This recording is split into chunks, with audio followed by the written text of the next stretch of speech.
terima kasih atas waktunya.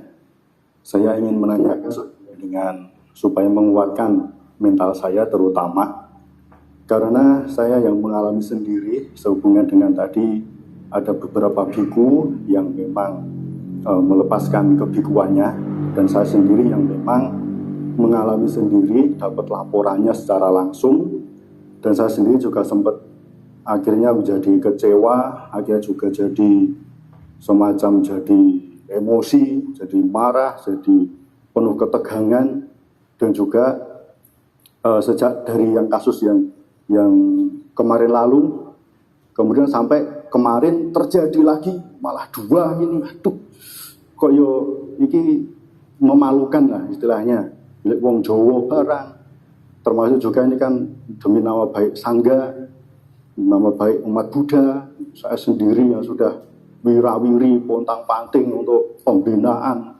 menjagani keyakinan umat, malah ada kelakuan biku yang seperti demikian. Wah, jengkel sekali Bang. Terus kemudian sampai juga apa ya? Ibu ya. Untuk diri saya sendiri ya, ini apa saya masih waras. Artinya memang diri saya sendiri juga semuanya juga. Dan ini saya masih apa istilahnya masih belum juga. Dari kemarin yang kemudian itu dia akhirnya saya sebenarnya berbicara ya dikuatkan bahwa ini petunjuknya supaya PK ini supaya lebih kuat lagi. Sebelum tadi mendapat ada Brahma Jaya Sutawa, ketemu para bante-bante yang lain juga bertanya-tanya, yes, tok TKB dan saya lega juga. Karena itu sesama biku kan tidak apa-apa saya cerita, karena saya tahu semuanya. Masuk juga kemarin ngobrol langsung dengan suaminya, ngobrol langsung dengan bapaknya. Nah, itu membuat saya jadi sedih banget. Pokoknya kacau lah ya, kira saya masih. Terima kasih. Iya, memang ketika saudara kita tidak jadi biku lagi, itu memang ada satu kehilangan ya. Apalagi yang tadi juga kita sudah tahu bahwa mereka juga uasanya bukan sebentar juga. Ya, saya juga pernah mengalami ketika salah satu biku dari Blitar yang sudah saya menganggap juga baik sekali, kemudian lepas, sayang juga. Tapi gimana pun kita kemudian menyadari bahwa menjadi biku itu ada beban karmanya juga. Di dalam upaya menjadi biku, sebetulnya ada dua hal yang penting. Yaitu yang pertama adalah niat, yang kedua adalah kesempatan. Ada orang punya niat jadi biku, tapi tidak ada kesempatan, karena orang tuanya mungkin punya kondisi yang demikian, berarti itu karmanya memang nggak mendukung. Beban karmanya yang lain lebih berat, sehingga niat nggak bisa terwujud di kehidupan ini, atau mungkin kalau ditanya mau jadi biku, dia nunggu orang tua saya kalau sudah nggak ada, itu bisa. Ada kesempatan tapi nggak ada niat. Itu adalah orang tua yang pengen punya anak jadi biku. Nah, kamu jadi biku ya nggak mau. Latihan aja 2 minggu nggak mau. Ada kesempatan nggak bisa jadi biku karena nggak ada niat. Nah, sekarang andai kata ada saudara kita ini yang kemudian setelah kita sebetulnya karena kurang akrab, maka ketika saudara kita ini mulai ada problem, ada gelisah seperti tadi, itu kita tidak ada pendekatannya.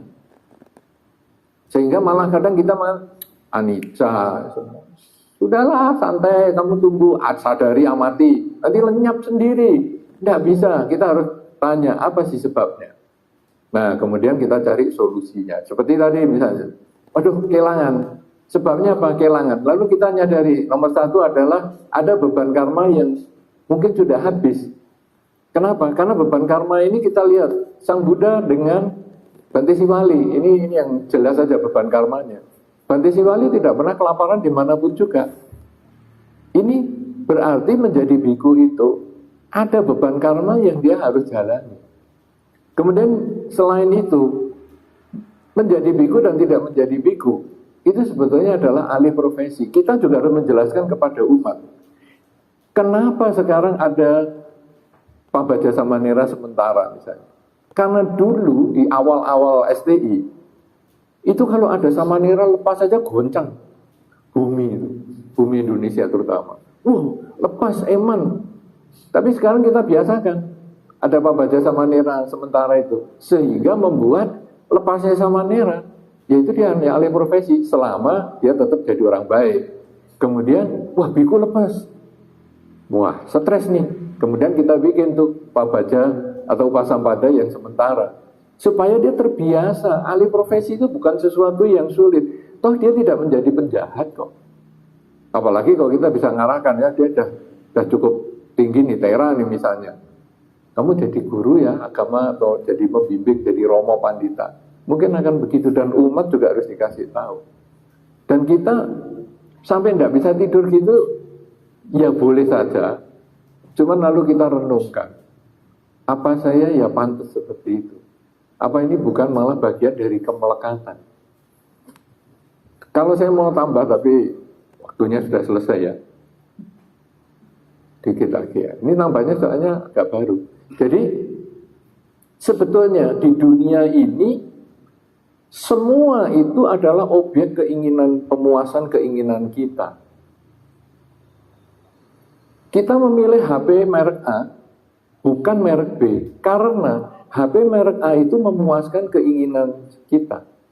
HP merek B tidak memuaskan keinginan kita.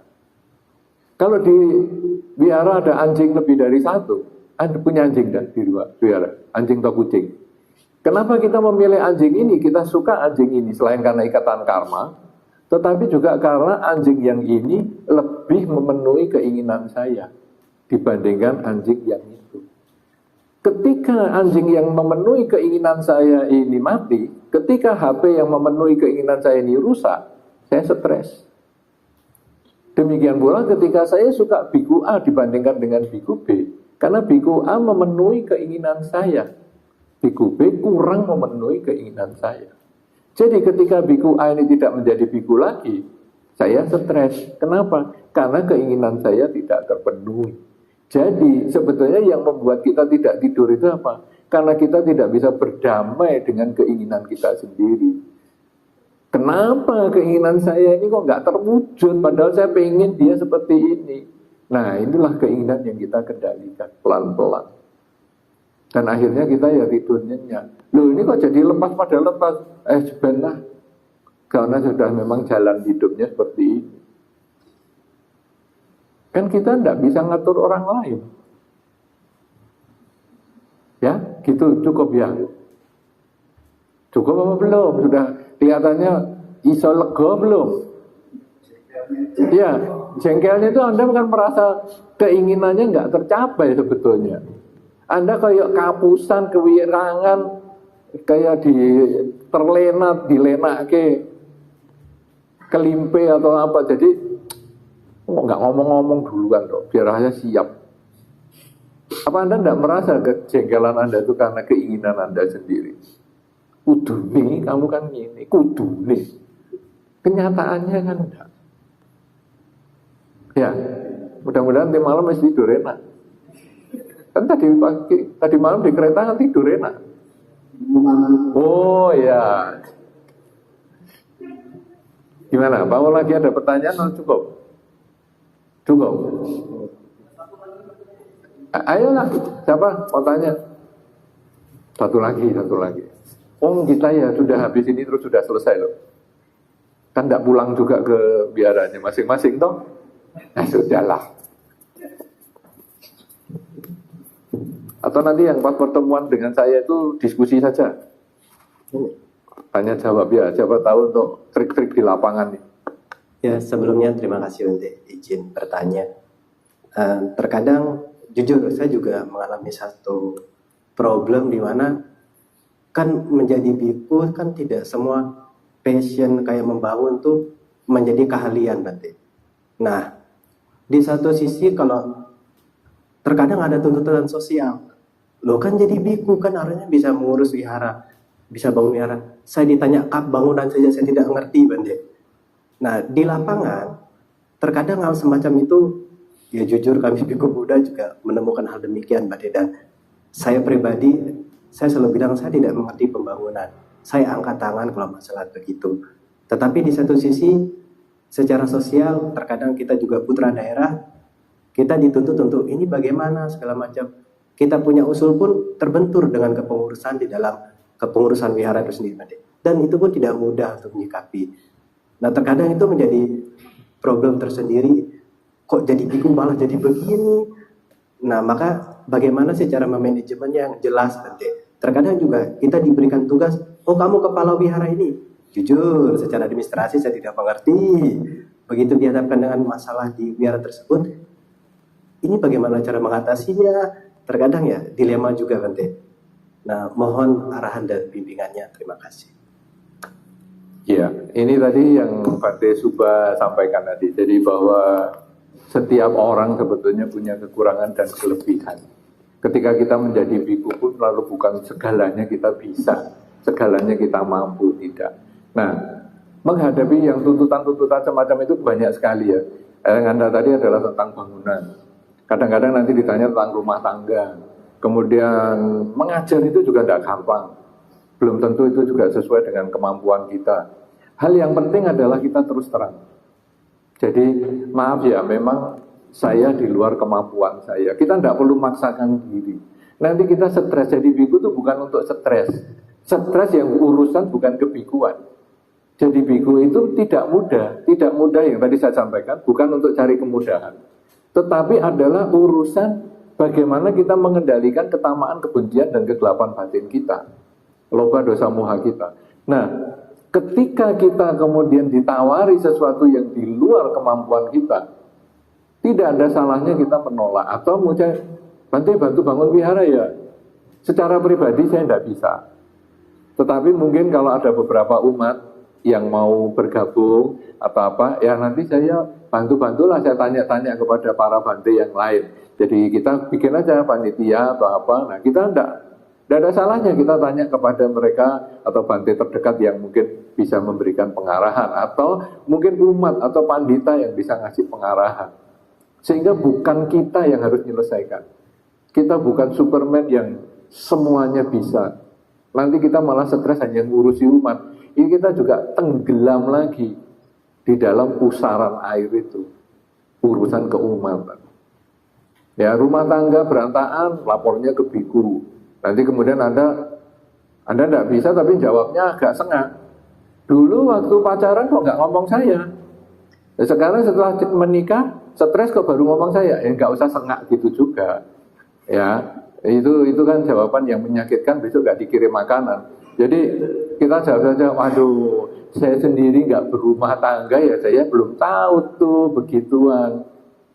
Nah, jadi kita kembalikan pada tujuan saya menjadi biku ini apa? Saya mengurangi ketamaan, kebencian, kegelapan batin. Kalau secara tadi saya disuruh untuk bangun wihara, kalau ngomong kakunya ya, kan kamu mendorong saya untuk tamak dong. Itu omongan kakunya. Tapi karena kita ini kan di lingkungan yang lingkungannya sendiri, mungkin daerahnya sendiri, mungkin itu juga keluarga kita dan lain-lain, pengurus wiharanya, kita ngomong, aduh, saya ini kan masih dalam proses belajar ya. Jadi pengalaman saya masih kurang atau gitu-gitu. Coba mungkin nanti kalau kamu tanya sama yang lebih senior atau apa, bagaimana sih cara bangunnya itu. Saya juga suruh cari uang ya sulit ya. Wihara ini memang sudah agak miring, ada bocor di sana sini. Tapi ya kemampuan saya belum ketemu cara untuk cari dana supaya bisa pembangunannya baik. Tapi gimana pun nanti saya akan sampaikan ke Sangga.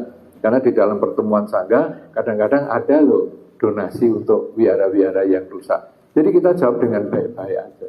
Jangan dikiranya saya jadi biku itu untuk cari duit, untuk bangun wihara. Nyakiti orang lokal malah bahaya. Tidak bisa pulang kita nanti. Ya semacam itulah. Jadi sebetulnya orang itu bisa kita tolak, tetapi dengan kata-kata yang baik. Jangan lurus gitu. Bante kok nggak mau biara? Nggak bisa. Terlalu pendek, harus dikasih intro dulu. Waduh, saya jadi biku, latar belakangnya bukan insinyur bangunan loh, saya ini tidak bisa. Ya sudah kalau gitu Bante cari duitnya saja, kita yang mikir. Wah ini lagi, saya ini kenal umat ini tidak begitu banyak. Ya saya coba-coba ya, tapi nanti kalau tidak hasilnya tidak sesuai dengan yang harapan ya mohon dimaklumi ya. Kita jawab gitu. Jadi mereka yang dengar ini merasa enteng juga kupingnya, ringan juga otaknya, emosinya juga tidak naik. Padahal kita nolak sebetulnya. Nah itu komunikasi caranya. Ya itu ya, jangan maksakan diri. Dulu ada biku yang stres tuh gara-gara suruh ngajar di kampus. Saya lulusan SD kok suruh ngajar kampus, stres ya. Sudah jangan kalau memang nggak mampu ngomong aja nggak apa-apa. Sok-sokan gini malah repot. Ada biku yang juga malah jadi terlibat hutang gara-gara mau bangun biara. Padahal waktu jadi acarya kan ditanya, punya hutang enggak? Ya toh? Enggak Bante. Lah kok sekarang kok jadi punya hutang? Nah kan salah. Mau jadi biku aja nggak punya hutang, sekarang jadi biku hutang. Kenapa? Karena dia dituntut untuk bangun biara. Itu kemudian jadi STI punya kebiasaan bagi-bagi dana itu. Karena dulu kejebak ada biku yang punya hutang. Ya, lakukan yang semampunya aja. Oke lah, gitu dulu ya. Nanti sambil ngobrol-ngobrol waktu di luar, kita bisa cerita yang lebih banyak. Saya kira demikian. Terima kasih atas peran serta Anda semua yang sudah dengan tekun mendengarkan. Yang mudah-mudahan apa yang saya sampaikan ini bermanfaat dan membangun kekuatan mental Anda menjadi samana yang baik. Saya kira demikian.